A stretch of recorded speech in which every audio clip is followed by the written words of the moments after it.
Bapak Ibu Saudara yang diberkati oleh Tuhan, selamat pagi, selamat kita beribadah bersama-sama. Bapak Ibu Saudara, kita akan mendengarkan firman Tuhan yang dengan judul menghidupi kebenaran di dalam Yohanes 2 Yohanes 1 ayat yang keempat.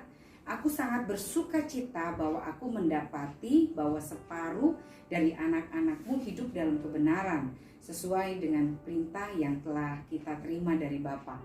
Kita sungguh bersuka cita Bapak Ibu Saudara ketika kita mendapati anak kita, kerabat kita, jemaat atau siapapun yang ada di sekeliling kita adalah orang-orang yang hidup dalam kebenaran.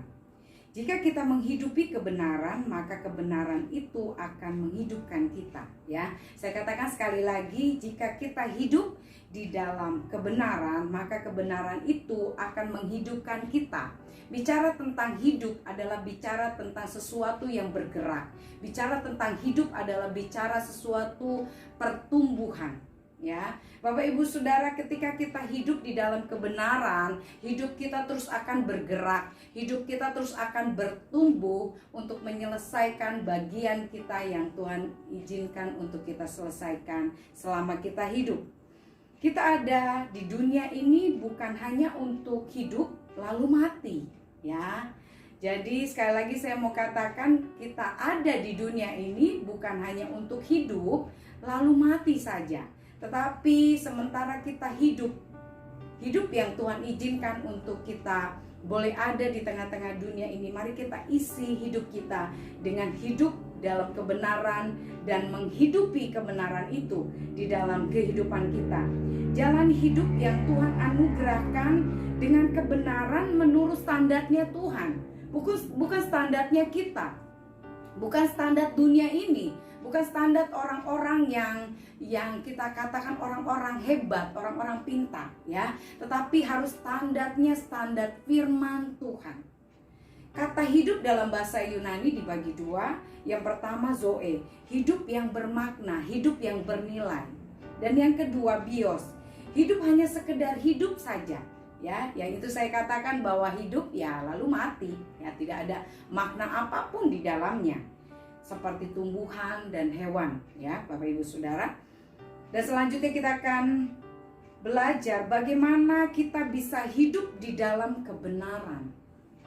Bagaimana kita bisa hidup di dalam kebenaran. Yang pertama, percaya dan menerima Yesus Kristus sebagai juru selamat kita yang hidup. Ini satu langkah awal yang harus kita lakukan di dalam kehidupan kita. Kalau kita mau hidup di dalam kebenaran dan kita menghidupi kebenaran itu, kita harus menerima Yesus Kristus di dalam kehidupan kita. Siapapun kita saat ini Bapak Ibu Saudara yang mendengarkan khotbah saya saat ini, mari saat ini Bapak Ibu Saudara menerima Yesus Kristus sebagai juru selamat yang hidup. Saya percaya dan yakin semua jemaat Tuhan sudah menerima Yesus Kristus sebagai juru selamat kita yang hidup. Itu langkah awal untuk kita hidup di dalam kebenaran dan menghidupi kebenaran itu di dalam hidup kita. Di dalam Yohanes 14 ayat yang ke-6, kata Yesus kepadanya, "Akulah jalan dan kebenaran dan hidup. Tidak ada seorang pun yang datang kepada Bapa kalau tidak melalui aku." Di luar Yesus tidak ada kebenaran, ya. Saya katakan sekali lagi, di luar Yesus tidak ada kebenaran. Karena Yesuslah sang kebenaran itu, Bapak Ibu Saudara, ya. Mari kita menerima sang kebenaran itu, yaitu Yesus Kristus di dalam kehidupan kita, sehingga kita hidup dalam kebenaran Tuhan. Yang kedua, Bapak Ibu Saudara, bagaimana kita bisa hidup di dalam kebenaran? Hiduplah dalam firman Tuhan, hiduplah dalam tuntunan firman, bergaulah dengan firman Tuhan, ya. Ini sebagai panduan di dalam hidup kita. Bagaimana kita mesti melangkah, bagaimana kita mesti berbuat, ya. Ini sebagai cerminan kita, sebagai arah kita. Apa yang harus kita lakukan di dalam hidup kita. Mari ketika kita mau, kita tahu jalan-jalan hidup kita, hiduplah dengan firman Tuhan. Hidupi firman Tuhan di dalam kehidupan kita. Di dalam Yohanes 17 ayat yang ke-17, Yohanes 17 ayat yang ke-17, Kuduskanlah mereka dalam kebenaran. Firman-Mu adalah kebenaran, ya. Jadi firman Tuhanlah kebenaran. Firman Tuhanlah yang membawa kita kepada kebenaran, hidup yang benar di hadapan Tuhan. Mari kita hidup dengan firman, hidup dengan tuntunan firman, sehingga hidup kita terus benar, hidup kita dituntun oleh Tuhan kepada kebenaran. Apa manfaat hidup dalam kebenaran? Ya, kita akan belajar, Bapak Ibu Saudara, apa manfaat hidup dalam kebenaran. Yang pertama, memiliki kuasa Kristus di dalam hidup kita.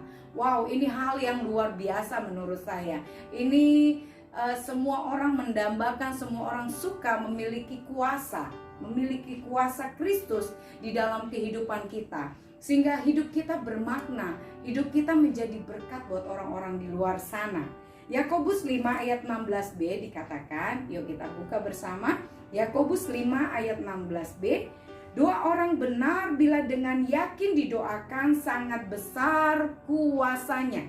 Di luar sana Bapak Ibu Saudara, banyak orang yang ketakutan, banyak orang yang cemas, banyak orang yang sakit, ya. Banyak orang yang memiliki pergumulan-pergumulan di dalam kehidupannya. Oleh karena itu, mereka butuh orang-orang seperti kita, orang-orang yang mau melayani mereka dengan doa, ya. Di sini dikatakan doa orang benar bila dengan yakin didoakan besar kuasanya. Oleh karena itu, mari hamba-hamba Tuhan, pelayan-pelayan Tuhan kita semua, orang-orang yang dipanggil untuk melayani Tuhan, hiduplah dalam kebenaran, hiduplah dalam firman Tuhan, sehingga doa-doa kita penuh kuasa. Ya, yang kedua, apa manfaat hidup dalam kebenaran? Yang kedua, milikilah karakter Kristus di dalam hidup kita. Kita dilahirkan dari keluarga kita masing-masing dengan pendidikan kita yang berbeda-beda di keluarga kita. Kita memiliki karakter yang berbeda-beda di dalam hidup kita. Ya, mungkin kita suami istri, saya dengan suami memiliki karakter yang berbeda, Bapak Ibu Saudara. Banyak karakter-karakter buruk yang saya miliki. Oleh karena itu Bapak Ibu Saudara, mungkin Bapak Ibu Saudara juga melihat suami, istri atau anak-anak atau siapapun memiliki karakter yang berbeda-beda. Tetapi kita yakin dan percaya ketika kita hidup di dalam kebenaran dan menghidupi kebenaran itu di dalam hidup kita, kita menerima Yesus Kristus sebagai juru selamat, dan kita hidup di dalam firman Tuhan, kita percaya dan yakin setiap karakter-karakter yang buruk di dalam hidup kita, Tuhan mampu mengubahkannya. Bapak Ibu Saudara yang diberkati oleh Tuhan, milikilah karakter Kristus. Mari dambakan kita punya karakter Kristus di dalam hidup kita. Kalau kita bicara tentang karakter Kristus, kita buka di dalam Galatia 5 ayat 22 dan 23. Tentang buah-buah roh, ya Bapak Ibu Saudara.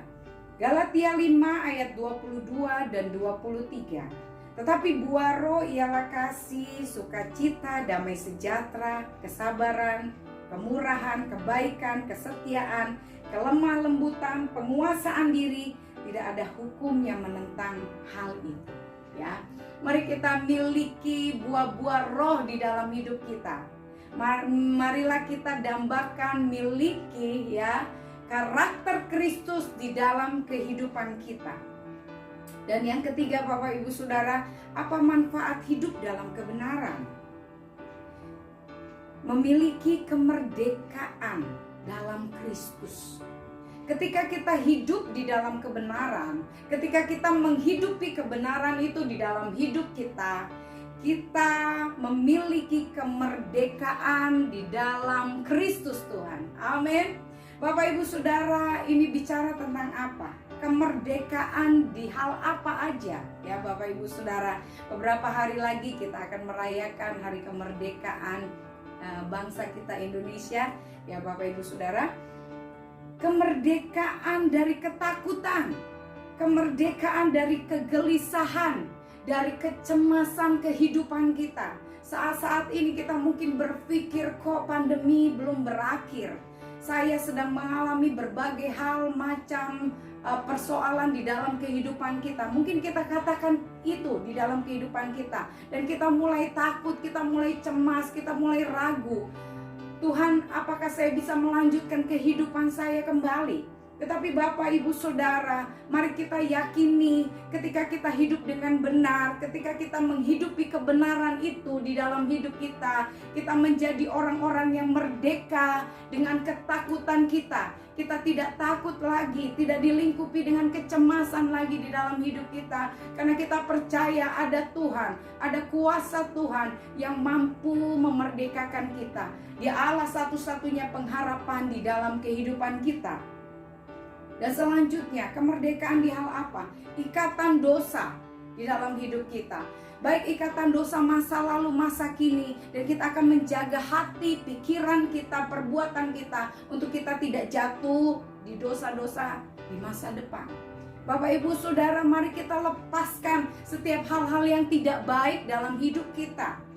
Ya, setiap ikatan-ikatan. Jangan nyaman dengan dosa, jangan nyaman dengan hal-hal yang tidak baik, dengan hobi-hobi yang tidak benar, dengan kebiasaan-kebiasaan yang tidak benar, yang tidak berkenan di hadapan Tuhan. Mari kita melangkah, kita meninggalkan hal-hal yang tidak baik, supaya kita bisa merdeka dari segala ikatan-ikatan dosa di dalam kehidupan kita. Ketika kita hidup di dalam kebenaran, kita menjadi orang-orang yang merdeka, karena Tuhan yang memerdekakan kita. Amin, Bapak, Ibu, Saudara. Di dalam Yohanes 8 ayat 32. Yohanes 8 ayat 32. Dan kamu akan mengetahui kebenaran, dan kebenaran itu akan memerdekakan kamu. Ya, amin, haleluya. Bapak, Ibu, Saudara, ketika kita hidup dalam kebenaran dan kita menghidupi kebenaran itu di dalam hidup kita, firman Tuhan katakan di dalam Yohanes 8 ayat 23 dikatakan bahwa kebenaran itu akan memerdekakan kamu.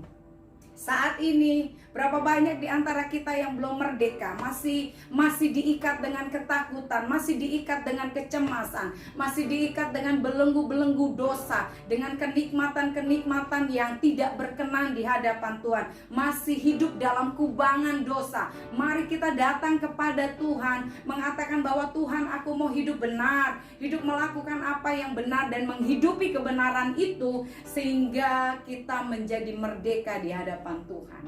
Mari Bapak, Ibu, Saudara, melangkah, ya, milikilah komitmen untuk kita terus hidup di dalam kebenaran, sehingga kebenaran itu yang akan memerdekakan setiap kita semua. Amin untuk firman Tuhan. Bapak, Ibu, Saudara, Tuhan Yesus memberkati kita semua. Mari kita berdoa. Terima kasih Bapak yang baik untuk firman Tuhan yang hadir bagi setiap kami, Tuhan. Kami percaya kuasa kebenaran itu, kuasa firman Tuhan itu yang mampu mengubahkan kami, Tuhan. Kami dilepaskan, Tuhan. Kami dimerdekakan, Bapa. Kami percaya, Tuhan, saat ini hamba berdoa di dalam nama Tuhan Yesus. Setiap orang-orang yang mendengar khotbah ini dimerdekakan oleh Tuhan di dalam nama Tuhan Yesus. Kami mau berkomitmen di hadapan Tuhan untuk hidup benar, hidup dalam kebenaran, dan menghidupi kebenaran itu di dalam hidup kami. Sehingga kami memiliki kuasa, kami memiliki karakter seperti Engkau. Terima kasih Bapa yang baik, terima kasih Tuhan. Kau memberkati setiap kami, jemaat Tuhan, orang-orang yang mendengar khotbah ini Tuhan. Kami semua diberkati oleh Tuhan. Hanya di dalam nama Yesus kami berdoa dan mengucap syukur. Semua yang percaya katakan amin. Tuhan Yesus memberkati kita semua.